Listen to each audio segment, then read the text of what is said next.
जी friends, आप देख रहे हैं यूट्यूब चैनल वॉइस ऑफ ज्ञानी और मैं सफदर खान ज्ञानी।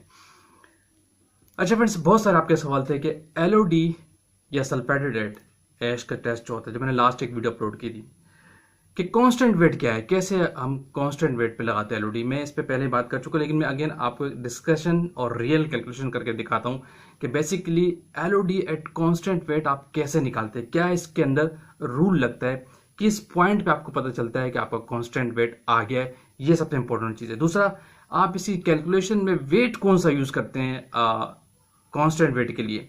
तो मैं आपको पेपर पे सारी कैलकुलेशन कर दिखाऊंगा कि बेसिकली ये टेस्ट किस तरह परफॉर्म करते हैं। बहुत इंपॉर्टेंट टेस्ट है, ठीक है। तो थोड़ी सी मैं आपको पहले ब्रीफिंग बता दूं कि नॉर्मल एलओडी है क्या और कांस्टेंट वेट है क्या। नॉर्मल एलओडी में क्या होता है कि आप कोई भी ओवन पे लगा रहे हो या सल्फेटेड ऐश का टेस्ट लगा रहे हो, दोनों का वो फर्नेस पे चला जाता है, ये ओवन में एलओडी लग रही थी। लोग कांस्टेंट वेट पे और नॉर्मल वेट पे। नॉर्मल एलओडी में क्या होता है कि आपने एक एम्प्टी क्रूसिकल का वेट उसको ड्राई करते हैं और एम्प्टी का वेट ले लेते हैं, W1 होता है। फिर उस पर आप 1 ग्राम सैंपल लेते हैं, तो वो आपका W2 वेट कहलाता है, सैंपल प्लस एम्प्टी क्रूसिबल। फिर उसको आप ड्राइंग कर देते हैं। फिर आफ्टर ड्राइंग 1 आवर 2 आवर जो भी क्राइटेरिया डॉक्यूमेंट पे लिखा है, उसके बाद आप अगेन वेट करते हैं आफ्टर हीटिंग आफ्टर ड्राइंग, तो वो आपका वेट W3 कहलाता है। ये बस सिंपल। इसके बाद फिर आप W2 में से W1 माइनस करते हो तो सैंपल का वेट आ जाता है। फिर उसके बाद जो आप आफ्टर ड्राइंग वेट आया जो आपका हीटिंग के बाद वो, और W2 था, W2 में से W3 माइनस करके डिवाइड बाय जो सैंपल वेट होता है, आपकी नॉर्मल एलओडी आ जाती है।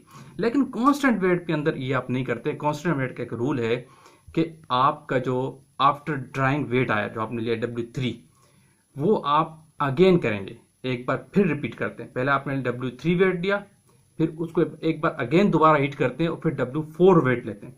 अब W3 और W4 के दरमियान वेट जो है, उसके दरमियान डिफरेंस जो है, डिफरेंस वो अगर 0.5 मिलीग्राम से कम आ गया या 0.5 मिलीग्राम आ गया, तो क्राइटेरिया आपका कांस्टेंट वेट का स्टॉप हो जाता है। फिर आप कांस्टेंट वेट कंसीडर कर लेते हैं। ये है कांस्टेंट वेट क्राइटेरिया।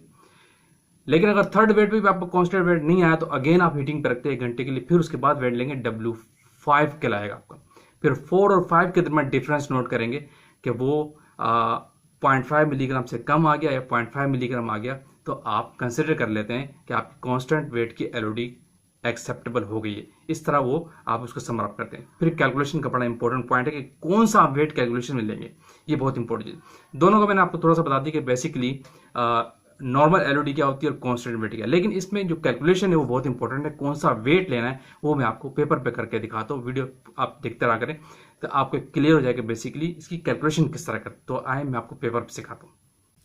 जी फ्रेंड्स, मैं अब आपको ये बताता हूँ कि बेसिकली इसकी कैलकुलेशन किस तरीके से करते हैं। मोर इंपॉर्टेंट थी कि आपको पता हो कि कौन सा वेट कैलकुलेशन में करना है। देखिए, सबसे पहले क्या करते हैं, जो एम्प्टी क्रूसिबल का वेट होता है आपके पास, लेट सपोज क्रूसिबल का एम्प्टी, मैं सारे सपोजिशन वेट करके कर रहा हूँ, कोई एक्चुअल वेट नहीं लगा रहा। लेट सपोज क्रूसिबल का वेट था 24.5101 ग्राम, ठीक है। लेट सपोज आपने इसमें 1 ग्राम सैंपल ऐड किया, ठीक है। ये आप एम्प्टी क्रूसिबल का वेट ले लेते, फिर आप इसको आप कहते हैं W1, क्लियर, जो मैंने आपको वीडियो में बताया। इसके बाद फिर आप इसमें 1 ग्राम सैंपल ऐड करते हैं, यानी क्रूसिबल प्लस सैंपल वेट। तो लेट सपोज आपने 1 ग्राम सैंपल लिया, आपका होगा 25.5101 ग्राम फॉर एग्जांपल, ठीक है। ये हो गया आपके पास W2। ये है बिफोर ड्राइंग वेट आपका, ठीक है। ये वेट आपका बिफोर ड्राइंग W2। अब आप इसको ओवन में रख देते हैं। मैं कांस्टेंट वेट एलओडी की बात कर रहा हूं और ड्राइंग के लिए। और 1 घंटे बाद इसको आप ले लेते हैं आफ्टर 1 आवर, सही है। अगर जो आपके पास डॉक्यूमेंट है आफ्टर 1 आवर, तो फिर आपके पास जो इसका डबल वेट आता है, लेट सपोज आपके पास ये वेट आ गया आफ्टर 1 आवर। ये कितना वेट आ गया, फॉर एग्जांपल ये हो गया 25 पॉइंट, ठीक है, 4910 ग्राम। ये हो गया आपके पास W3, क्लियर। लेकिन बात सारी ये है कि ये कांस्टेंट वेट कैसे आ गया इसके दरमियान। अब आप कांस्टेंट वेट में जब बात करते हैं, हम बात कर रहे हैं कांस्टेंट वेट एलओडी, ये हम इसकी डिस्कस कर रहे हैं। तो इसके बाद क्या होगा कि इस वेट को आप जो आपके पास आया W3, ये W3, इसको आप अगेन ओवन में रख देते हैं 1 आवर के लिए। फिर इसको आफ्टर 1 आवर अगेन इसको अगेन वेट करते हैं, तो आपके पास लेट सपोज वेट आ गया 25 पॉइंट, ठीक है, 4891 ग्राम। ये हो गया आपका W4 वेट आ गया, क्लियर, इसको कहेंगे W4। अब आपने देखना ये होता है, ये जो W3 था आपके पास, मैं इसको यहां करके दोबारा लिख देता हूं, ये जो आपका वेट था 25.4910 ग्राम, और दूसरा ये था W3। दूसरा आपने जो कांस्टेंट वेट के लिए एक्टिविटी की वो था 25.4891 ग्राम, ये हो गया आपका W4 वेट। अब इन दोनों वेट के दरमियान जो डिफरेंस है, अगर वो डिफरेंस, ठीक है, 0.5 ग्राम से कम आ गया, ठीक है, तो एलओडी का एक्स क्राइटेरिया एक्सेप्ट हो गया, खत्म हो गया।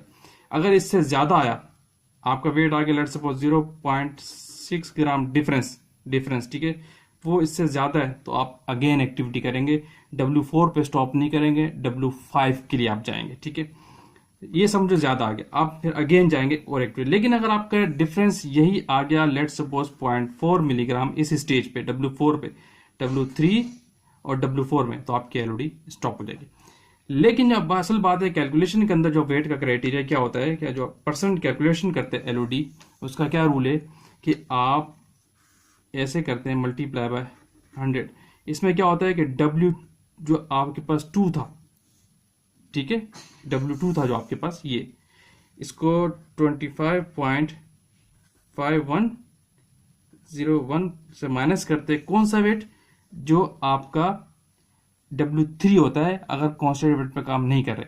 लेकिन जब कांस्टेंट वेट गेन हो गया तो लोग गलत क्या करते हैं कि लोग इस वाले वेट को कंसीडर कर लेते हैं, जो गलत प्रैक्टिस है। कैलकुलेशन में ये वेट नहीं लगता, ये आप काउंटर कर रहे होते W3 को। अगर यहाँ पे भी ये 0.5 मिलीग्राम से ज्यादा वेट हो जाता तो फिर आप W5 पे जाते, तो फिर कंसिडरेशन करते 0.4 को। इस केस में अगर यहाँ पे वेट गेन हो गया, मैं कह रहा हूं ओके हो गया, 0.5 मिलीग्राम से कम आ गया, ठीक है, तो फिर आप ये वाला वेट कंसिडर करेंगे, ये W4 नहीं लेंगे, तो इसमें से माइनस कर देंगे 25.4910 को, इस वाले वेट को, ठीक है, और डिवाइड बाय आपका क्या होता है, आपको पता है, इट्स वेरी सिंपल है, यानी 25 पॉइंट जो आपका सैंपल निकालना होता है 5101 माइनस 24.5101, इससे सैंपल वेट आपका आ जाता है, और आपकी जो पसंद पे रिजल्ट आता है वो यहाँ पे आ जाता है एलओडी का। लेकिन मैं अगेन दोबारा बता दूं, अगर आपका ये डिफरेंस W3 और W4 के दरमियान डिफरेंस 0.6 मिलीग्राम था, तो फिर आप क्या करेंगे, फिर आप अगेन एक्टिविटी करेंगे W6 के लिए और W5 के लिए। अब आपको जाना पड़ेगा W5, जिसको आप अगेन यानी इस वाले वेट को जो आपके पास आया था 25.4891, अगर डिफरेंस 0.6 मिलीग्राम से ज्यादा है तो अगेन इसको हीट करेंगे, तो फिर जो एक वेट लेंगे आएगा वो आपके पास आफ्टर हीटिंग 1 आवर, वो W आपके पास क्या आ जाएगा 5। तो फिर आप जो लेट सपोज, मैं आप दोबारा भी समझाता हूँ, अगर आपने W5 कर लिया, लेट सपोज आपके पास W5 आया 25.8891 ग्राम, ये आपके पास आ गया W5, और यहाँ पे आपका डिफरेंस इससे पहले वाला जो वेट था आपका W4 था, W4 क्या था 25.4891, ये था आपके पास W4। अब इस जगह पे आपका डिफरेंस जो है, आपका डिफरेंस फॉर एग्जांपल 0.4 आ गया, तो आप यहाँ पे स्टॉप कर देंगे W4 पे। अब जो आप कैलकुलेशन में वेट करेंगे ये नहीं लेंगे, W4 वाला लेंगे, ठीक है, ये आप लेंगे, यहाँ पे आपका यूज होगा W4 फॉर कैलकुलेशन, ठीक है, क्लियर हो गया। तो फ्रेंड्स ये है क्राइटेरिया, हमेशा याद रखिएगा। मैं आपको अगेन समझा दूं कि अगर आपने काम करना है कांस्टेंट वेट एलओडी पे, तो जो सा रूल तो आपको पता चल गया, 0.5 मिलीग्राम से डिफरेंस कम आएगा तो एक्सेप्टेबल होगी, स्टॉप हो जाएगी W। अगर कांस्टेंट वेट स्टॉप हो जाएगा, 0.5 मिलीग्राम से डिफरेंस ज्यादा आ रहा है तो आप फर्दर कंटिन्यू स्टेप को प्रोसीड करते रहेंगे W। तो जिस स्टेज पे आ गया, लेट सपोज मैंने आपको कहा है कि 0.4 स्टेज W4 पे अगर आपका वेट कांस्टेंट आ गया, डिफरेंस कम आ गया, तो फिर इस वाले वेट से पहले वाला जो वेट होता है उसको कैलकुलेशन में यूज करते हैं। होपफुली आपको कंसेप्ट मिल गया होगा कि बेसिकली हम एलओडी एट कांस्टेंट वेट किस तरह लगाते हैं और क्या एक्सेप्टेबल क्राइटेरिया होता है, कौन सा वेट कैलकुलेशन में करते हैं। मैंने एक रफली आपको टेंटेटिवली एक कैलकुलेशन बता दी। वीडियो का पेंड करते हैं। Thank you for watching. अल्लाह हाफिज़।